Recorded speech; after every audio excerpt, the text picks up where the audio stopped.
حویلی میں دور دور تک اس کی آواز سنائی دی گئی تھی۔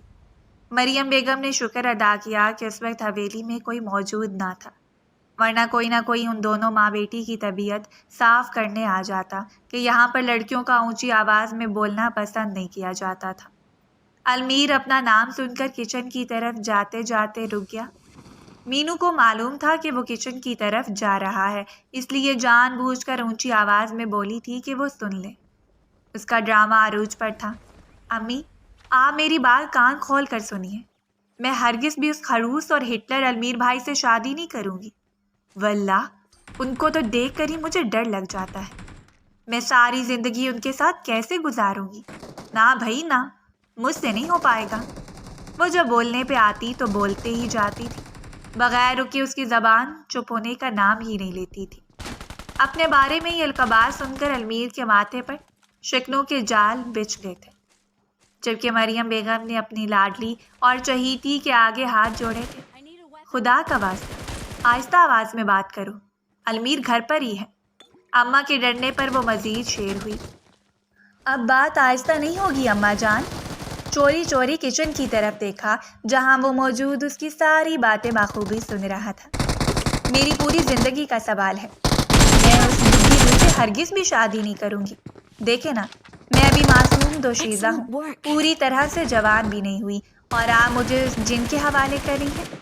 مینو نے جھوٹ موٹ کے آنسو صاف کرتے ہوئے ایکٹنگ جاری رکھی۔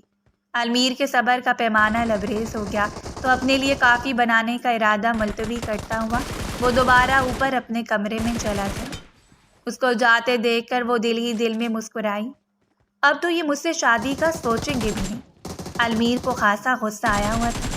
بی جان کو کہا بھی تھا کہ خاندان کی عزت بچانے کی خاطر مجھے بنی کا بکرا مت بنا، مگر انہیں بھی میرے لیے پوری دنیا میں واحد یہی نمونہ ملا تھا۔ بربراتے ہوئے اس نے غصے سے کشن دور پھینکا تھا۔ دوسری طرف اماں مینو کو پیار سے سمجھاتے ہوئے کہہ رہی تھیں، دیکھو تم جانتی ہو ہمارے خاندان میں لڑکیوں کی غیر خاندان میں شادی نہیں کی جاتی، تمہارے جوڑ کا اب دور دور تک کوئی نہیں، اور تم 18 کی ہو چکی ہو، تو سب کا یہی فیصلہ ہے کہ تمہیں المیر کی دلہن بنا دیا جائے۔ مینو اب مذاق سے ہٹ کر سنجیدہ ہو چکی تھی۔ دیکھیں اماں، میں آپ لوگوں کو بتا رہی ہوں کہ میں ان سے شادی نہیں کر سکتی۔ پہلی بات تو میں ان سے 15 سال چھوٹی ہوں۔ اماں کی گھوڑیاں پا کر اس نے جلدی سے بات بدلی۔ میرا مطلب ہے 12-13 برس تو چھوٹی ہوں گی نا؟ وہ آنکھیں پٹپٹاتے ہوئے بولی۔ اماں نے دانت کچکچاتے ہوئے بس 11 برس، ہاں وہی 11 سال، اپنے عزیز لاپرواہی والے انداز میں اس نے کہنا شروع کیا۔ تو پیاری اماں، 11 سال کافی نہیں ہوتے کیا؟ وہ اگلے سال پورے 30 کے ہو جائیں، ابا لگیں گے میرے۔